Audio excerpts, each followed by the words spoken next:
Ini tadi pertanyaan dilayangkan ke Mbak Ayu toh. Nah, terkait eh siapa sih aktor utama kok bisa terjadi enek kekerasan di keluarga? Apakah dari pihak sekolah tadi gimana tuh? Apakah dari pihak negara sendiri ataupun dari apa? Keluarga. Iya, keluarga ini mau disebut toh. Nah, itu Mbak. Nggih, ya. Mungkin bisa dijawab, Mbak. Nanti Bu Iza bisa juga menambahkan, Bu. Menambahkan jawaban dari Mbak Ayu. Oke, terima kasih untuk pertanyaannya. Yang pertama saya mau meluruskan dulu di film tadi ibunya pergi ke luar negeri itu bukan karena keterbatasan ekonomi ya. Kalau bisa dilihat lagi bapak kakeknya punya mobil, rumahnya besar di masa itu rumah seperti itu tuh rumah yang cukup bagus untuk rumah-rumah orang yang punya. Ya. Terus yang kedua si Eka sudah main HP di tahun 2007. Saya sendiri tahun itu belum punya HP. Saya belum lahir. Nah, ya sudah. Jadi jadi yang punya HP itu orang-orang yang berada, orang-orang yang mampu. Nah, di sini justru kenapa fokusnya ke anak, tapi justru yang kita tembak itu untuk para perempuan dan laki-laki sebelum menikah harusnya benar-benar dipastikan dulu apakah dia sudah cukup untuk dirinya sendiri sebelum mereka bersatu dan uh, saling mencintai, saling. Nah, jadi di situ di sini digambarkan anaknya, gambaran produknya, bagaimana sih dampaknya anaknya jadi seperti ini gitu. Tapi sebenarnya film ini juga berpesan untuk mungkin para perempuan, kalau memang belum siap secara batin dan apapun itu, kalau bisa disiapkan dulu. Karena ada banyak hal, salah satunya anak yang butuh sekali peran-peran bapak maupun ibu di situ. Jadi di film ini poin pentingnya itu sebelum memutuskan sesuatu itu harus kita pikirkan matang-matang. Uh, Kalau untuk perempuan pekerja migran memang banyak sekali alasan-alasan perempuan yang bekerja di luar negeri itu. Pertama mungkin paling banyak. Nah ini juga saya tanyakan ke Bu Iza dari hasil risetnya itu apakah alasan-alasan mereka itu karena ekonomi atau ada beberapa hal lain. Nah kalau di film ini nih dialaskan alasannya karena ego perempuan yang kesal dengan suaminya, dengan kelakuannya seperti itu, sehingga dia memilih membahagiakan dirinya sendiri, pergi ke luar negeri mencari uang yang sebenarnya dia sudah cukup, dia hanya ingin menyenangkan dirinya sendiri, seperti itu. Jadi dengan keputusan perempuan maupun laki-lakinya itu, ada korban nih si anak seperti itu. Itu gimana? Jawab. Yang salah siapa kira-kira? Kalau yang salah apa? Yang salah atas. Bahas benar dan salah sebenarnya. Okay. Karena saya apa ya gemas gitu loh. Ini gara-gara pemerintah namanya Pak Prabowo atau apa sampai atau apa gitu loh. Ya di luar sebenarnya memang banyak sekali kalau dikulik siapa yang salah itu banyak sekali ya, entah sistem dari pemerintah atau apapun. Cuman di sini di film ini lebih membicarakan yang keliru keputusan orang tuanya. Mereka belum siap untuk ya jatuhnya disfungsi keluarga. Mereka belum siap. Jadi kalau misalkan si anak ini gagal olimpiade di usia seperti itu, jadi dalam memutuskan memilih usia kita juga memikirkan secara psikologi anak ini di kelas 2 SD. Jadi di anak kelas 2 SD ini secara psikologisnya gimana? Perkembangannya seperti apa? Jadi kita juga berpikir matang-matang untuk memilih usia anak ini gitu. Dan di usia dia seperti itu memang usia yang bingung kalau nggak ada sosok ayah ibu yang apa ya membimbing dia dan menemani pertumbuhan dia. Jadi yang salah di sini kalau ditanya yang salah di sini keputusan orang tuanya. Orang tuanya masih egois, mungkin belum selesai dengan dirinya masing-masing sehingga di sini anak yang menjadi korban. Wes. Jadi salah itu keputusan dari ego-ego dari orang tua masing-masing. Ini enggak Mbak. Ini bener sopo tuh salah sopo itu. Karena memang Iya tuh. tanggapan Tanggapan apa saya? Tanggapi apa saya? Mungkin mau menambahkan Bu, menambahkan atas pertanyaan dan jawaban dari Mbak Siapa Ayu yang salah tadi. tadi? Balik ke siapa yang salah ya? siapa aktor yang membuat mereka seperti ini? Oke, jadi kalau dalam kacamata sosiologi, dengar ya suara saya ya? Itu oke. Kalau dalam kacamata sosiologi, fenomena kekerasan, fenomena seperti yang digambarkan di film tadi, itu tuh adalah fenomena korban struktur sosial ya. Struktur sosial di sini apa gitu? Struktur sosial itu banyak macam-macam gitu. Satu tentang pola pengasuhan ya, tentang otomatis masalah keluarga. Dua orang ini, ayah dan ibu, yang tidak bisa berperan secara ideal gitu.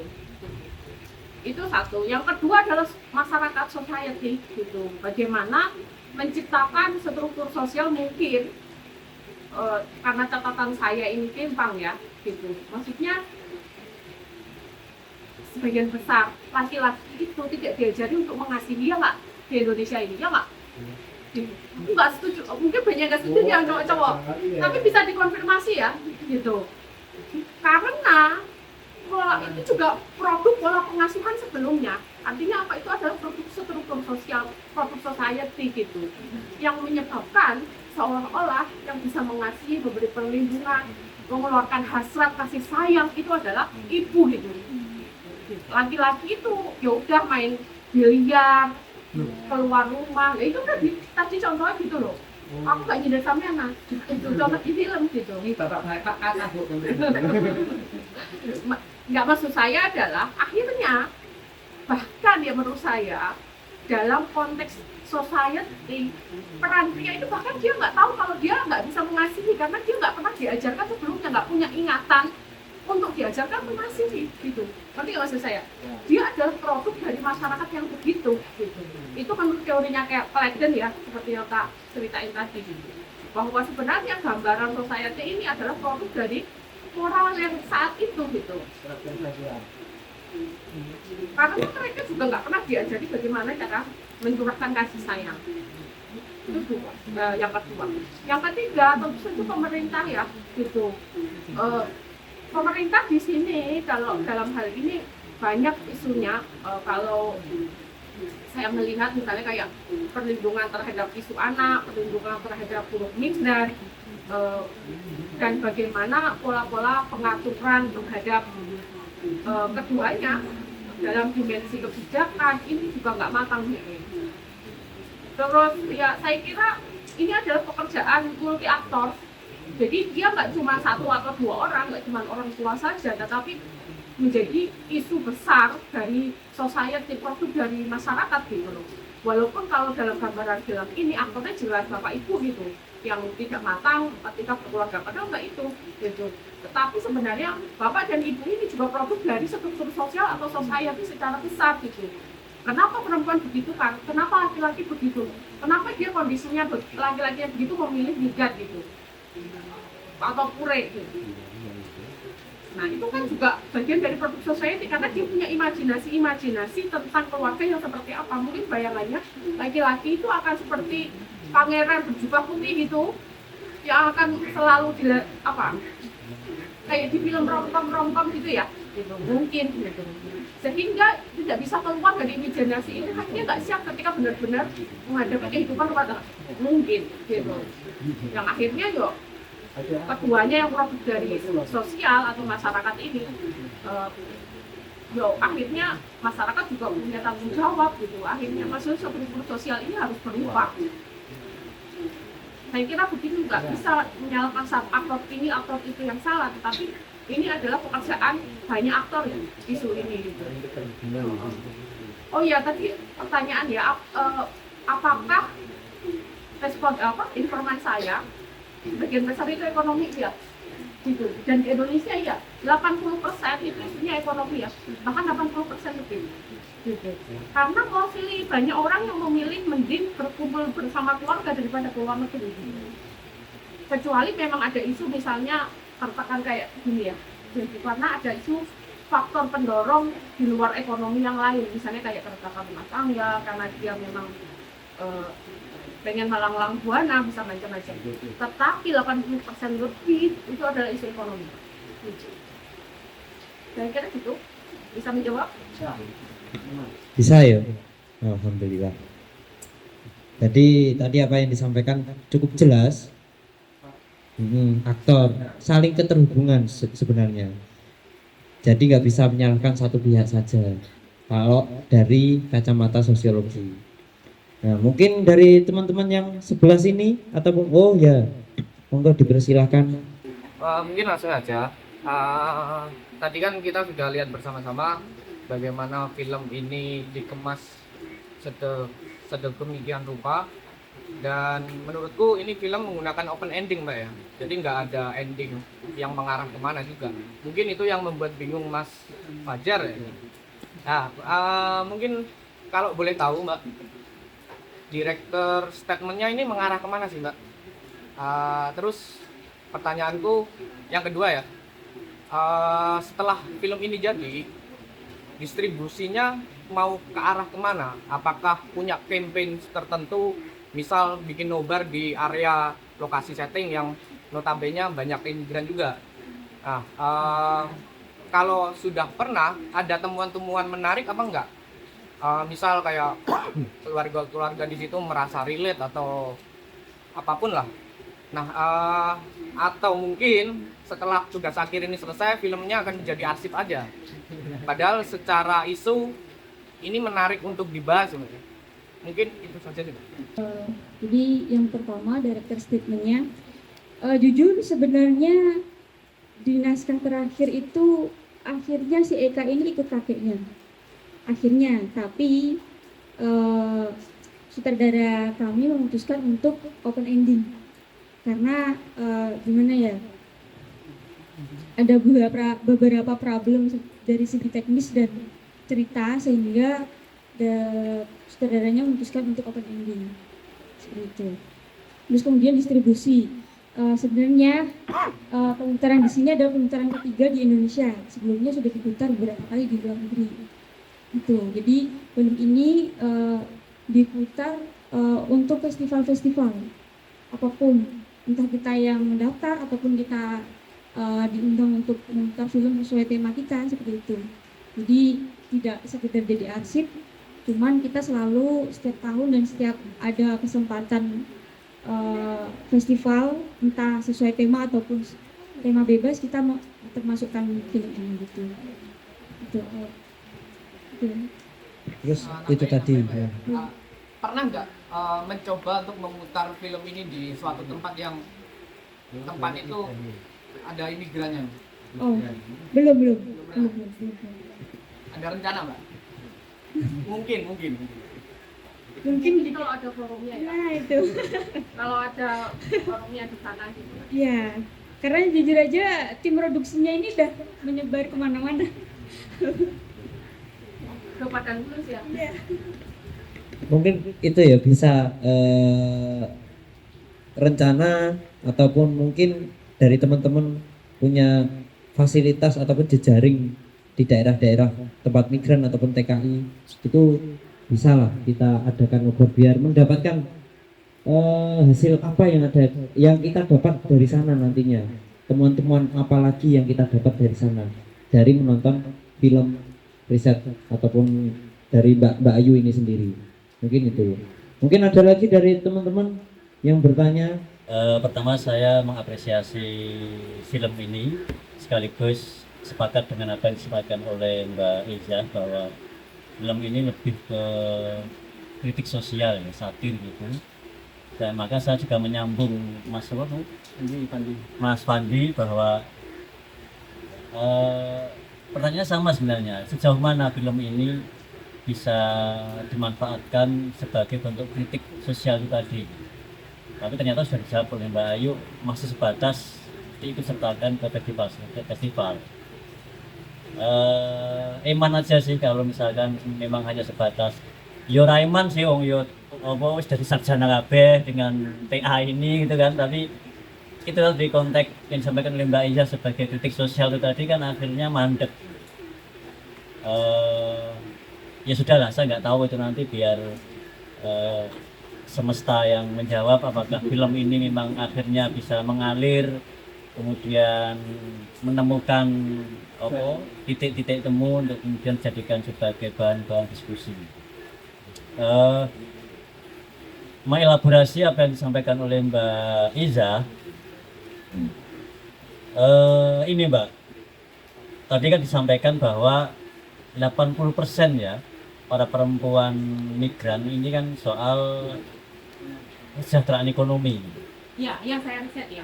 Iya. Makanya, nah saya juga akan kembali menanyakan, menemukan nggak di risetnya Mbak Iza itu orang tua perempuan-perempuan atau ibu-ibu mereka yang migran, yang itu karena kesejahteraan ekonomi itu, setelah mereka selesai pulang dari migrannya selesai itu, apakah kemudian kesejahteraannya itu memang betul-betul terwujud? Mungkin tidak hanya menyoal kesejahteraan ekonomi ya, tetapi kesejahteraan yang lainnya itu tadi, bahkan mungkin bagaimana dengan anak-anaknya. Saya membayangkan ke diri saya sendiri, bukan migran tetapi cukup bapak ibu saya ke Kalimantan gitu. Itu migran. Itu migran juga ya? Sorry. Ya. Kemudian ketika itu yang saya ingat adalah pokoknya anakku kudu sekolah dhuwur. Jadi iso sekolah dhuwur mergo duit Kalimantan. Saya juga nggak tahu ini posisi saya sampai saat ini aku ini sejahtera apa urung. Nek ngomong soal ekonomi bayarannya ya semono. Ya nek ngomong cukup ya cukup kanggo anak bojo. Turah ya iso dinggo gawe-gawe kegiatan mahanani misalkan. Tapi pertanyaannya, wis sejahtera apa urung ya? Maksudku saya mencoba untuk bapakku sing wis sedo direwangi reposo ning Kalimantan golek duit nyekolahne anake dhuwur iki kira-kira pengen ndelok anake uripe kepenak iki kira-kira kelakon apa durung? Nah, maksudku ini hanya sebagai pertanyaan untuk Mbak Iza, di lapangan ketika riset itu menemukan itu apa tidak? Kelakon apa enggak kesejahteraan ya ekonomi nih, mungkin dilihat dari sisi kesejahteraan pendidikan anak-anaknya dan seterusnya. Itu untuk Mbak Iza. Lalu merespon dari tadi yang nggak tahu bulan Juni apa Juli ya tadi ya? Ya, tahun ini. Tahun ini ya, yang rencana pemerintah akan membuka kembali migran untuk para perempuan ke Saudi itu. Saya tadi mak perentul gitu gini Mbak Iza, ini jangan-jangan fenomena kondisi sosial kesejahteraan ekonomi masyarakat rakyat kita. Tapi Mbak Iza menyampaikan bahwa ya negara ki orang ngopo-ngopo, tapi sangat diuntungkan dengan migran luar negeri kita, dengan mengalirnya uang dan sana dan seterusnya itu. Aku terus muncul pradugaku sing elek gitu loh. Wah, iki aja negara adol rakyate ke luar negeri gitu. Ya dengan situasi kondisi yang nggak tahu apakah Arab Saudi sudah siap atau belum. Kemudian posisi legal formalnya sudah sampai belum dan sebagainya. Nggak tahu ini terlalu kejauhan atau enggak. Itu dulu Mbak. Jadi pertanyaan pertama ada nggak? Ada jawabannya. Jadi biasanya model-model ini otomatis itu juga mematahkan hipotesis bahwa terjadi paradoks. Ada juga loh yang nggak terjadi paradoks, ada yang berhasil juga. Biasanya kalau saya amati ya, satu kesepakatan keluarga dalam pembagian kerja itu, pembagian peran gitu. Jadi mereka cukup matang untuk bisa membagi peran gitu. Terus yang kedua, kemampuan atau kecerdasan dalam mengelola keuangan gitu. Ini juga penting banget. Misalnya kalau saya melihat misalnya nggak cuma bisa nyekolahin anak, bisa tutup sawah gitu. Ini 2 anak saya tuh udah tak beliin tanah gitu, bahkan udah kayak gitu. Maksudnya mikirnya adalah anak ini tuh udah kuliah, satunya di UNER, satunya di yang Kediri gitu. Waktu itu ya salah satu informan saya, maksud saya ada fenomena yang berhasil, tapi memang ada beberapa yang tidak berhasil gitu. Dan kebetulan karena riset saya ini adalah gambaran-gambaran paradoksal gitu, jadi memang sebagian besar yang paradoks itu gitu, karena positive sampling ya gitu. Jadi gambarannya memang ke isu yang ini, isu fokus ke sana gitu. Dan saya limitasi risetnya ada di situ gitu, walaupun saya menemukan ada ya gitu, bahwa ada beberapa yang berhasil dalam proses migrasi ini gitu.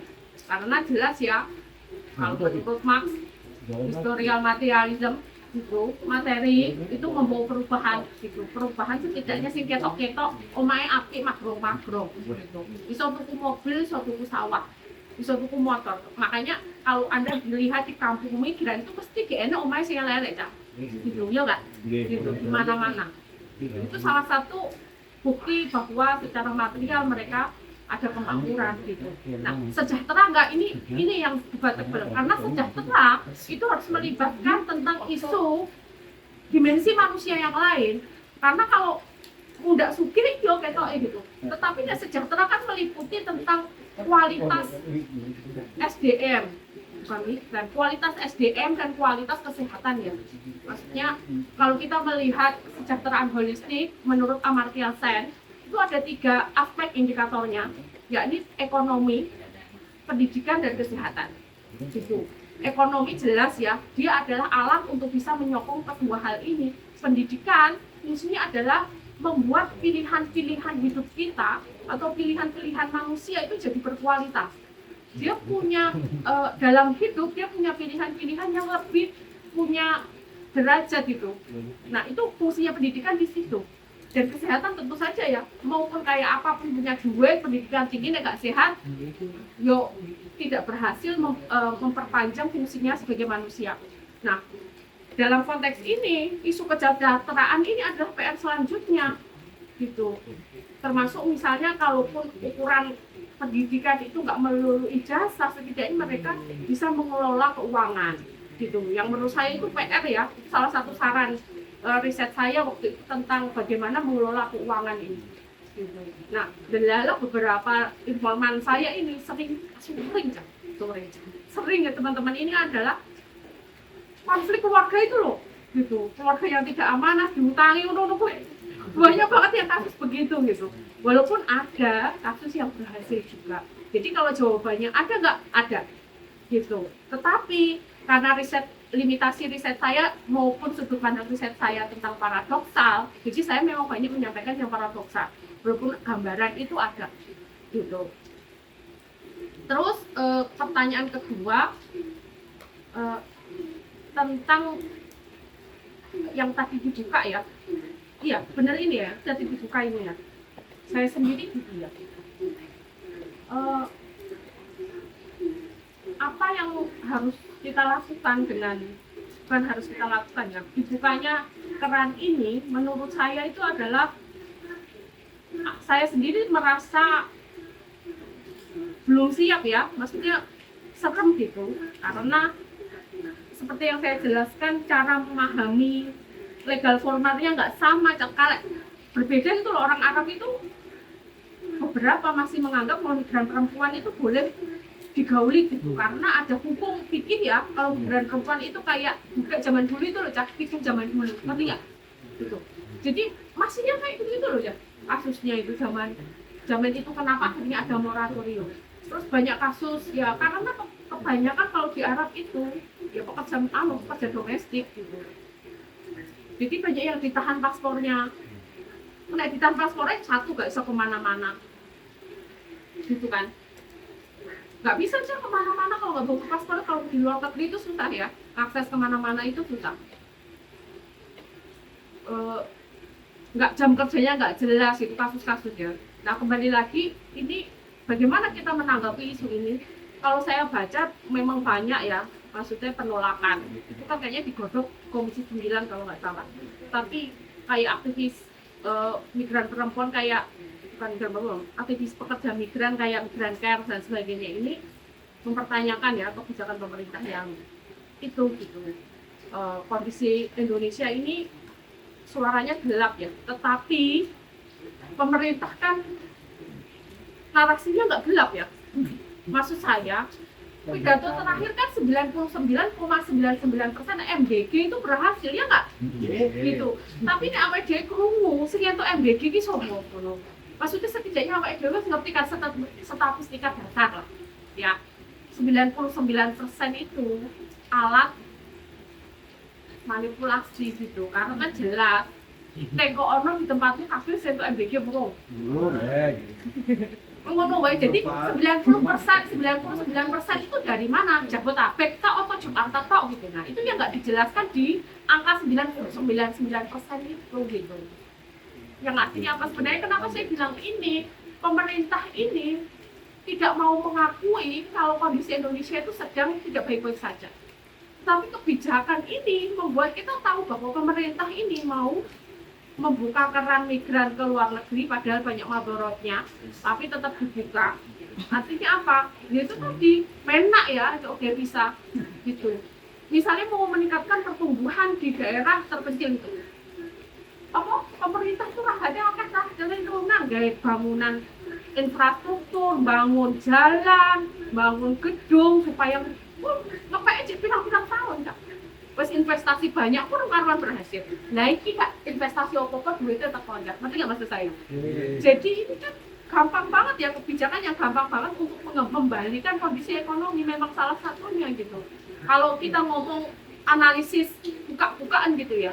Gitu. Jadi kalau saya komentar tentang ini menjadi isu bersama ya. Kalau saya sendiri kagetnya adalah gara-gara saya mau riset mau hari ini ya diskusi hari ini saya buka kampanye disahin gitu. Ternyata saya kaget Juni kalau nggak Juli ya, itu kan dekat banget, tinggal beberapa bulan ke depan. Itu sama yang kayak kita nggak tahu tiba-tiba RUU TNI disahkan gitu, menurut saya ya. Gitu. Kaget aja Mak Cegagi loh, ada undang-undang baru. Mak Cegagi ada aturan baru gitu. Yang menurut saya ya mungkin beberapa kayak migran care atau orang-orang yang bekerja kelompok masyarakat sipil yang mengawal isu itu tuh harus benar-benar dikawal ya, isu tentang dibukanya keran migran di Arab Saudi itu. Saya kira gitu. Apakah ini bisa menjawab nggak ya? Bisa. Oke. Karena ini pertanyaannya juga semi diskusi, semi membuka, semi. Jadi saya mungkin ini juga pertanyaan terbuka ya, teman-teman juga boleh punya pendapat, memberikan masukan gitu. Ya, tadi menarik apa yang disampaikan oleh Bu Iza terkait betapa manipulatifnya negara terkait misal terkait MBG tadi, ya toh. Terus dan lain-lain. Saya kira ini mungkin apa yang disampaikan oleh kayak misal negara itu menyampaikan 90% menerima MBG, padahal itu mungkin apa yang disampaikan oleh negara itu menggunakan bahasa-bahasa eufemisme, penghalusan bahasa agar masyarakat itu oh iya dan lain-lain. Kan karena melihat situasi dan keadaan masyarakat di Indonesia sekarang ini kan masih banyak ataupun masih terpenjara oleh sistem feodal tadi apa yang disampaikan oleh Bu Iza. Jadi masyarakat seakan-akan yo oh iya, aku sing nerimo, aku sing nganu. Sebab memang nggak ada ketertarikan masyarakat kita untuk mencari tahu lebih. Dan angka survei statistika ini bocor-bocoran ya. Ada teman saya itu salah satu peneliti statistika juga terkait survei lembaga survei. Ternyata lembaga survei itu juga bisa dibeli. Nah, itu. Jadi ya bagaimana kita untuk mempercayai hal tersebut. Jadi banyak negara itu menggunakan bahasa-bahasa eufemisme, penghalusan bahasa agar kita oh iya terima aja. Misal contoh kecil apa ya? Fajar kepolisian menangkap beberapa aktivis karena anarkis misal semacam itu. dari diksi mengamankan sendiri, apakah yang ditangkap aman? Tidak. Bocor semua. Nah, itu dari diksi eufemisme. Nah, jadi kekerasan itu nggak hanya melalui fisik, tapi kekerasan itu melalui bahasa juga. Jadi ya itu mungkin temuan dari apa ya, setelah kontemplasi kemarin ya mungkin ya. Itu temuan-temuan itu juga. Mungkin itu sedikit saya apa ya, tambahan lah ya mungkin ya. Nah, 90% ternyata survei itu bisa dibeli juga. Itu kata teman saya, ada lah pokoknya. Itu.